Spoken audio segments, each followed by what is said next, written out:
బనకచర్లపై మాజీ మంత్రి హరీష్ రావుకు కామెంట్స్ కు తెలంగాణ మంత్రి వాకిటి శ్రీహరి కౌంటర్ ఇచ్చారు. బనకచర్లపై ఎక్కడైనా మాట్లాడడానికి సిద్ధంగా ఉన్నామన్నారు. గాంధీభవన్లో ప్రజలతో మంత్రుల ముఖాముఖి కార్యక్రమంలో పాల్గొన్న మంత్రి బీఆర్ఎస్ నేతలపై మండిపడ్డారు. చేపల పులుసు తిని రాయలసీమను రతనాలసీమగా మారుస్తామని కేసీఆర్ చెప్పలేదంటూ ప్రశ్నించారు. వచ్చే వారం కృష్ణానదీ జలాల మీద పవర్ పాయింట్ ప్రజెంటేషన్ ఉంటుందని తెలిపారు. బీసీలకు బీజేపీ అన్యాయం చేస్తుందని అన్నారు. అధికారంలో ఉన్నా లేకపోయినా కాంగ్రెస్ ప్రజల కోసమే పనిచేస్తుందన్నారు. యావత్ తెలంగాణ ప్రజానికానికి తెలియజేస్తూ బనకచర్ల విషయంలో నేను ఉదయం పేపర్ చదివిన కొంత అవగాహన లేక మాట్లాడిందని చెప్పేసి కొంత తడబాటుతనంతో కనిపించింది హరీష్ రావు గారి స్టేట్మెంట్ చూశాను. నేను ఈరోజు తెలంగాణలో అధికారంలో ఉన్న ఏఎంఎల్ కానీ ఆల్ డిపార్ట్మెంట్స్ కానీ ఫ్రంట్ ఆర్గనైజర్స్ కానీ అందరి చైర్మన్ల దగ్గర గోదావరి జలాల మీద ఏమి జరిగింది అనేటువంటి ఇన్ఫర్మేషన్ ప్రతి ఒక్కరి దగ్గర ఉంది.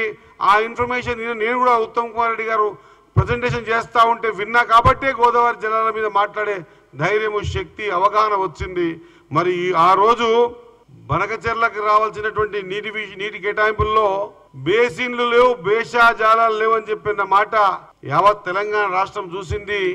ప్రధానంగా 1000 టీఎంసీల నీళ్లు వృధాగా పోతున్నాయి, ఎవరికి ఎంత ఇష్టం ఉంటుందో వాడుకోవచ్చు అనేటువంటి మాట అన్ని క్లిప్పింగ్స్ కూడా నిన్న ప్రతి ఒక్కరికి ఇవ్వడం జరిగింది. నిన్న గోదావరి జలాల మీద ఎప్పుడు దుర్మార్గం జరిగిందనేటువంటి సబ్జెక్ట్ ప్రతి ఒక్కరి దగ్గర ఉందన్నమాట మా మీడియా మిత్రుల ద్వారా ప్రజానికి తెలియజేస్తా ఉన్నా.